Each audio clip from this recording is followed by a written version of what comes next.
balanços e PNLs publicados, Ford e General Motors queimam dinheiro nos últimos anos, e nós temos um cenário interessante agora. Um subsídio de $9.000 para comprar o carro acabou. As centenas de bilhões de dólares que seriam destinados na infraestrutura não virão.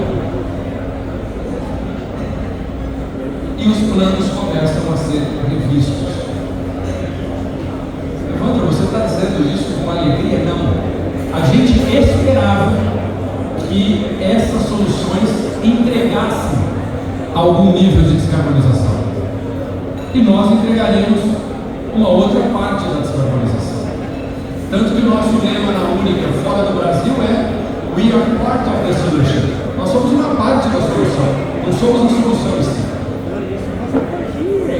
Mas a outra parte não está entregando. Por quê? Tinha que eletrificar e depois tinha que reduzir a intensidade de carbono da eletricidade. Nós tínhamos que fazer energia elétrica de fontes limpas, mas nem a primeira parte, que é a eletrificação, foi entregue. Porque tem desafios.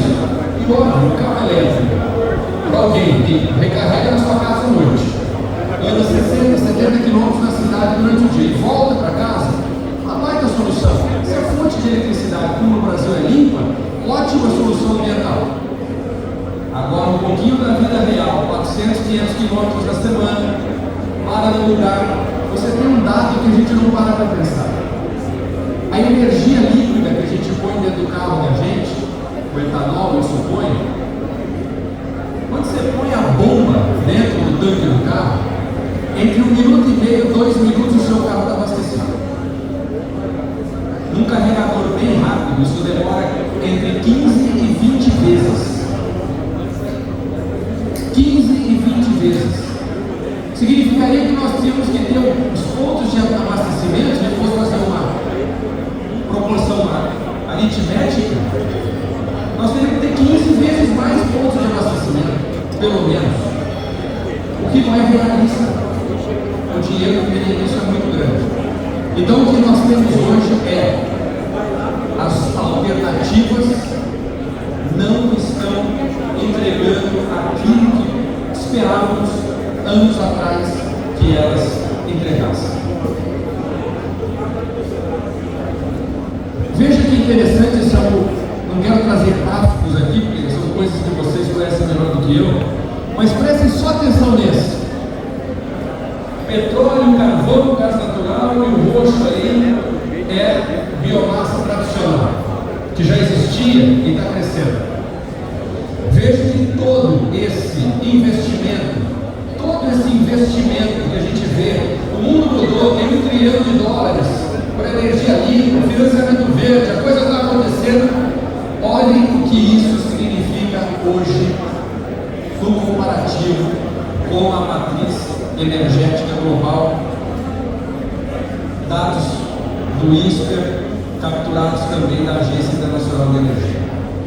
Ou seja, aquilo que se dizia 15 anos atrás, como disse o Olaf Scholz, que a gente podia esperar das tecnologias novas, disruptivas, tudo ia funcionar, não foi o que aconteceu efetivamente. E a gente tem uma transição lenta e altamente complexa. Bom, de outro lado, nós temos aqui a solução hoje no mundo mais simples, rápida, barata, escalável e replicável que existe em mobilidade.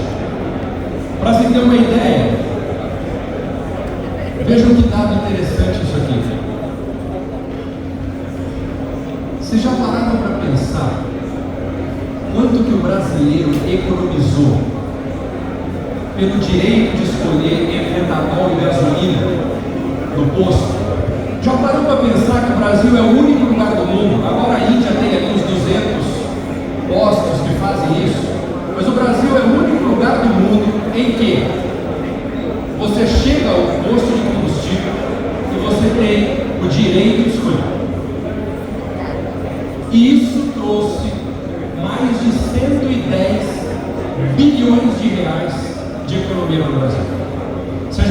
tivesse etanol no carro flex de 2003 para cá, o brasileiro teria gastado mais de 110 bilhões de reais a mais se nós tivéssemos só gasolina. E a gente economizou esse dinheiro e descarbonizou 710 milhões de toneladas de CO2. O único lugar do mundo em que você economiza descarbonizando e descarboniza economizando.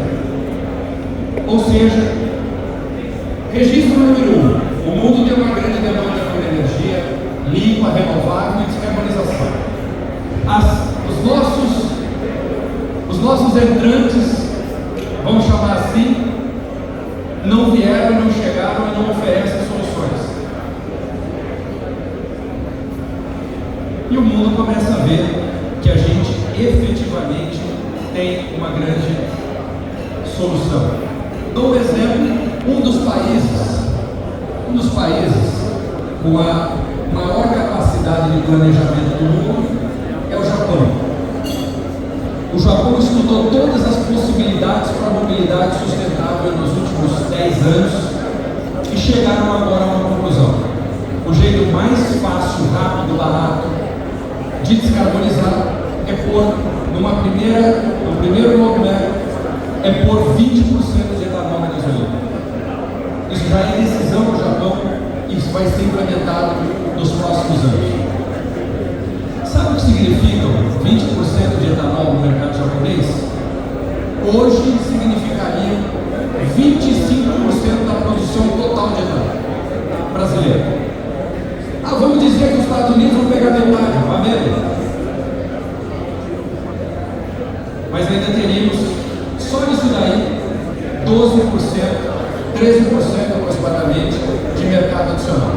Só que tem um detalhe importante nessa equação. Vocês ouviram recentemente aí toda essa conversa de tarifa de etanol nos Estados Unidos. Agora, por que o americano compra etanol no Brasil, sendo que eles têm lá 4 bilhões de litros de excedente estrutural? Porque o etanol deles é entre 2 e 3 vezes mais intensivo em emissões de carbono do que o etanol brasileiro.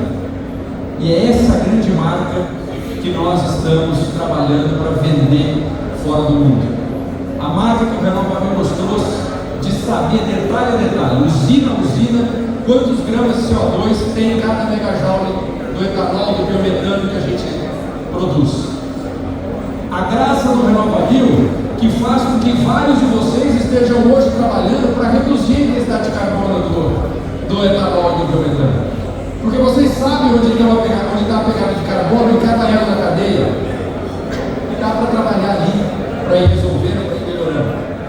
Nós temos associadas na Única que já mostraram planos sérios de ter etanol zero carbono, de ter etanol com menos de 16 gramas de CO2 equivalente por megajoule, de ter etanol já vem com 32 gramas negativos de carbono no futuro.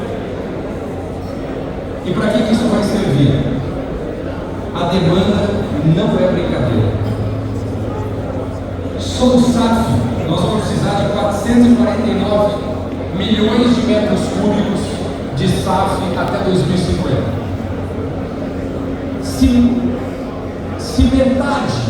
Se metade desse SAF vier de etanol, nós precisamos de quase 5 vezes o volume de etanol produzido no mundo hoje. Vai ser só um quarto, 2,5 vezes o volume de etanol só para SAF. Biobunker, estamos falando brincando de cerca de 150 milhões de metros cúbicos de etanol. 1,5 vezes que o mundo produz. Fora biogás, biometano e assim por diante. O resumo dessa história é um modelo de negócio muito rápido e muito simples. A oferta é vigorosa, os entrantes não entregaram aquilo que propunham e esperamos que entreguem uma parte no futuro as demais soluções de mobilidade. e de soluções energéticas, e de outro lado, nós temos o maior diferencial competitivo em produção de bioenergia no Brasil.